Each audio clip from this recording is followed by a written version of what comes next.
That probably would have been successful for the Spirit Breaker and 100% worth it. It was a pretty risky play, but here comes your charge again. Down the middle. This time he's going in for Chuan. Looking for some sweet, sweet revenge. No Nether Strike available. He's trying to slow him down. Can't find one. The call down will connect, slowing down Chuan. But Ferrari's taking 105 points of damage here. Yeah, so and it's still starting to tick up. And with Luo on the front lines, Puppey just has to let it go. One more attack. The bash. Pushing him back. Puppey almost gets a full duration. Ferrari, he's going to drop his arrest of Secret. They've already arrived, burning the Soul Survivor once again. And they scouted out the Ancients. Yeah, and Broodmother's just starting to like, hey, can I kill Ancients? And he's very smartly targeting down the mother dragons first as they kill the babies. The splash damage of the dragons, but this is very hard for him to steal alone. He's going to get the help of Gyrocopter. Amazing fight there, bringing in the Broodmother behind the enemy lines as well. It was really big for him. And yes, Razor stole a lot of damage, but who did he steal it from? He did not steal it from the important heroes. He stole it from the Spirit Breaker. And who did he inflict it on? Like, he hit Crystal Maiden twice and still couldn't kill her before almost the entire duration ulti went. Exactly what we were talking about, right? That Puppey, he will channel his ulti and he's like, yeah, you guys can kill me, but my team will take care of you. He found the perfect tree position. Yeah. No vision available for IG. He did. There's a charge going on Faith at the moment.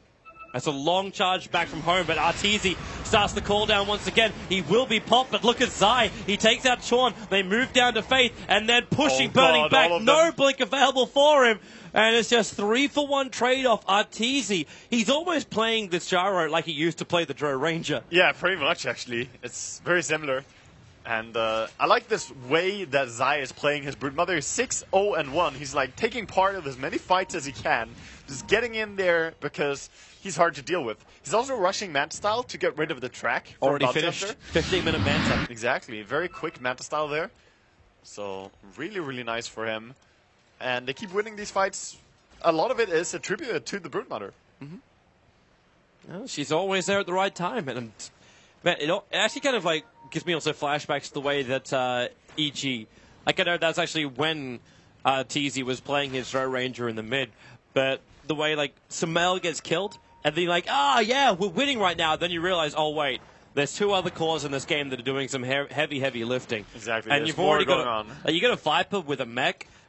Treads and Ring of Aquila 15 minutes in, and you can buy the point booster as well. So the Act is rapidly approaching, and the highest net worth is 8.4k on a Broodmother. Yeah, and as you said, the Aghanims will be amazing in this game as well, because against a Viper, against a Razor, against a Bristleback, putting that ulti on them, slowing them down so much is really, really good. Two smokes now going in, and they actually smoke into each other. The Fate's going to break it. He's actually invis at the moment, but then it does. With a Frostbite, you might have your track going, but they just instantly pick off the Bounty Hunter and retreat back out again in Victus Gaming. Now, Luo is visible underneath the Radiant Observer Ward, but really, Secret don't care that much. They're here for the Tier 1 tower on bot lane. Yeah, Secret, I mean, not the biggest pickoffs to find the Bounty Hunter there, but they'll take it. I mean, both teams use the smoke, and they get a kill out of it, and nothing else happens. They're going to be able to maybe pressure this tower bottom, meanwhile, having a Broodmother on top. Yeah, and that's probably like the more critical point of the statement. In fact, you've got pressure on the bottom lane to the Tier 1 tower. IG, if you rotate too many people down here to deal with this, the Brood just takes your top tower. Yeah. And then who have you got that can still battle directly against the Broodmother? They don't have anyone that can really solo against the Broodmother at this point. I think S4's realized that he went a hand of Midas 17 minutes in. That's fine, actually. On Viper, this is one of the heroes that you can go for a later Midas, just so that you stay relevant. Because you have your mech, that's very crucial, getting that up nice and early so you can win the team fights. But after that, it's really only about building attack speed and farming tools. So Yasha is normally the item, but Midas works just as fine. Faith is in a very, very tight position. He's between two different sentry wards already inside. Yeah, they would love it. He sees them. Like, look, it's so awkward. Well, he knows. Looking to the left, they have a observer ward. He's got 2 cents of himself, and yeah, that observer ward to seeing all. But the Radiant Observer Ward from Secret in the lane also sees just as much. They throw it on the Sentry Ward, but it's too far away. So the charge begins, and Faith hangs around a little bit too long. Kuro doesn't commit, however. He'll get tracked up, and then they just hold back. Yeah, he's just going to back off. Meanwhile, there's a big Brood army on the top lane as well. So if they can just mount some pressure on bottom, Viper finding a DD rune here on top lane as well is very nice for him. Actually, I can't believe no one made a Spiderling plushie for the TI store. Just came to mind. Like, we got a little puck head, but where are my little broodlings? Do you want to rest your head on this spider? I think you would, man. Especially when it looks that cute. I haven't actually seen it, so I'm not going to judge. It looks nice. But yeah, Zai's just taking all the farm out from IG2. So even if you want to pop over, like, you're looking at Burning as another Queen of Pain trying to rush a Scythe of Ice, but you're not going to find your last 2700 without putting yourself at high risk. I mean, S4 had his by now, just saying. S4 also had possibly the fantastic, like the greatest start of ever, where this Queen of Pain is 117. Yeah, that's true.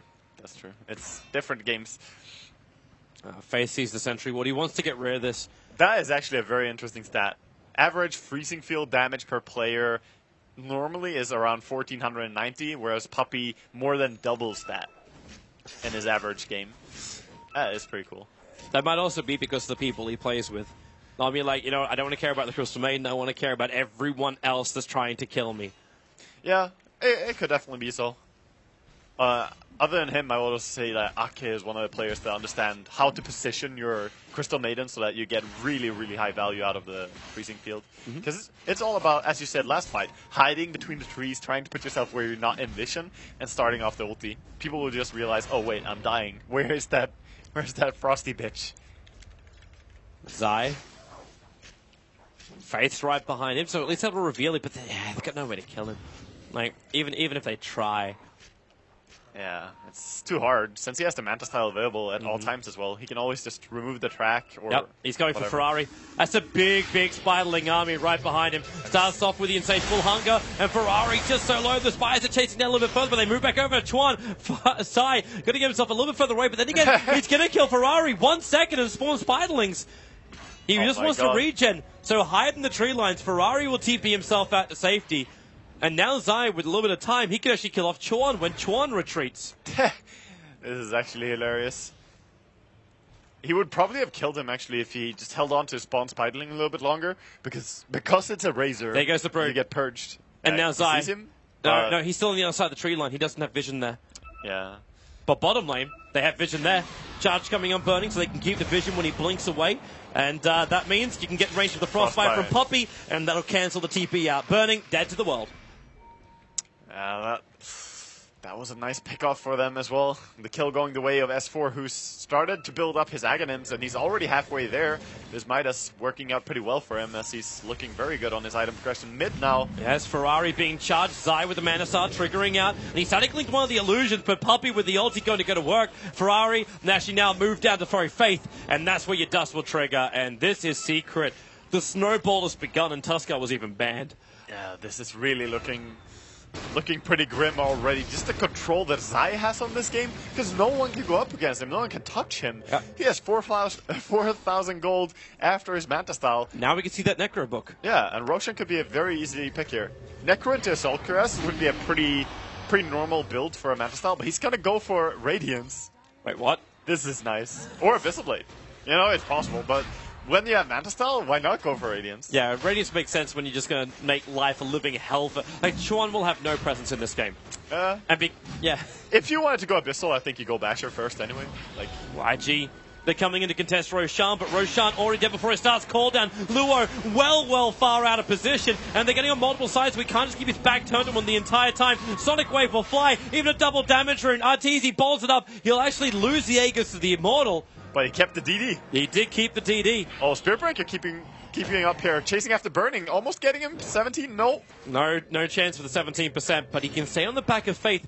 But he does have Dust available, so the second Faith goes invis, he can trigger that. But the distance, charge, he needs vision again, and he lost it. Yeah. Faith actually able to have time on his side this time. They know roughly where he is. He's going to try the YOLO Dust, but it does not hit him. Right. And he's probably going to run away from Maybe here. time to put a gem on the Viper. It could be. Oh, the courier's coming in here. Does he see it? He sees it now. He's got turn.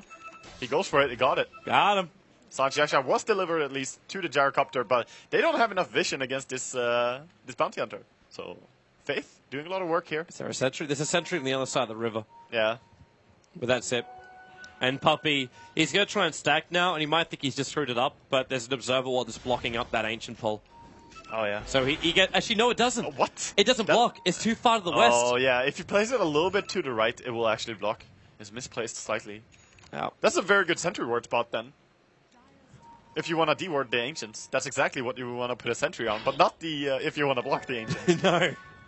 Yeah. Oh god, he found a DD when he was declared Ancients. That's perfect. Yeah. Oh yeah, he had it set before. Yep, that was the one he took. For the hello, Faith, Chuan, everyone, they're coming in. They go on Arteezy. Quick call down. She doesn't even get it off. Tries to bottle charge first though, and that's gonna be a good track kill into Puppey. The ulti goes out from him. He managed to get in return the kill on the bounty hunter. But meanwhile in Rome, Zai is taking out the tier 2 tower, continuing his push. Bought his Radiance. Not finished on him yet. Yeah. But bought it. Yeah, he does have it. And they have to come back. They have bought a new courier, bought a walking courier, and it's going to deliver the Aghanims to S4. He can't wait for that old courier to respawn. Time for a new one. It's a cheapie. Yeah, it's just a temporary thing. Shout out to all the Pinoys. Love them. Pinoy Dota? That's the strat, man. Dude, I had double like courier strat. 3 bottles and 5 couriers, and just slingshotting all that. That's the meta. Alright, so we get a Vladimir's offering completed after Spirit Breaker as well. So the high ground push is becoming more and more real for Secret. If Zai does... does he still go Necro? Like when you're gonna get a Radiance like this, you almost feel like it should be a full hunt and control. I think you go for Assault Cuirass still after this. Or BKB. BKB would probably be the most smart and disciplined choice, and Assault Cuirass is the greedy choice. Curry's got to turn around though. Oh, they saw him, but they can't really bring him down. They don't have the stunts. Yep. Looking at all these 4 heroes, they don't have stun. They only have a support Lina who's not there. She also doesn't have anything else than Brown Boots. It's also not a guaranteed hit. Yeah. So you can still Manta style dodge that. Yeah, exactly. She doesn't have a Yule Scepter, doesn't have items, so it's very difficult for her. So the reins is finally on Zai himself. Yeah. He's going to be more frustrating now, and also makes it annoying for the Bounty Hunter to stalk him now, because he's going to take the burning damage. It looks like Secret are getting ready to finish this. The side of Vias is finished over on the Queen of Pain, but this is a 25-minute scythe, and that's all she really has. And the rest of Secret are ready to push. Manta, Medallions, Radiances, Mechs, Aghanim, Scepters, Vladimir's with Urns, Gyrocopter with an SMY, plus an extra Ogre Club, and they found an opening. They found Faith. Just a quick charge in. He turns into 4 spider babies. He's going to push now. He joined the winning team, dude. Does he have buyback? He's got buyback and 2 gold. Yeah, he's a bounty hunter though, and he really needs to not buy back. He's 300 gold away from the mech. At the same time, IG need to see what's going on, and without track, that's very difficult. Just Plasma Field and Dragon Slave that. There's no need to buy back. Just hold on to it. Tier 2 mid though can be hard to defend when the creeps get there, but it still has backdoor region, so. And bottom. Bottom's pushing in by just the basic creep wave. Zai, Burning, jumps in for the Hex. They start the static link, and Ferrari, a decent commitment, but now the call down with the Viper Strike. Ferrari's going to take it all, including the Rocket Barrage, down for the count. Luo too far up, and Puppey just walking forward. They're looking for extra ultis, in fact, hitting everything. And oh my, not even melting, man. Their Tootsies are frozen. IG. It is double the kill count the way of Secret, and an invitation to enter the base of IG. Yeah. And that's a pretty nice invitation. This is nice and clean, nice and empty. A lot of space in there. Wow. They just brought them all down. They can't stop this Broodmother at all. Nope. And I like the fact that Arteezy, despite not having items, he just charged in as though he did. He's like, yeah, I'll probably live. And he just charges in. And he would die very quickly if Lina got to cast her ulti, if everyone just synchronized. Yep. But there was no chance. Spirit Breaker was charging in. It came so quickly. Everything. Like, that fight was over in, like, if you had, like, a countdown clock on it, like, I would be surprised if you even hit 2 seconds. It was a fast fight. From the initial damage to IG to when they were all dead. Yeah, that was extremely fast. And that was 2 lanes of racks, and of course, they're not going to stop there. They're going to keep going bottom.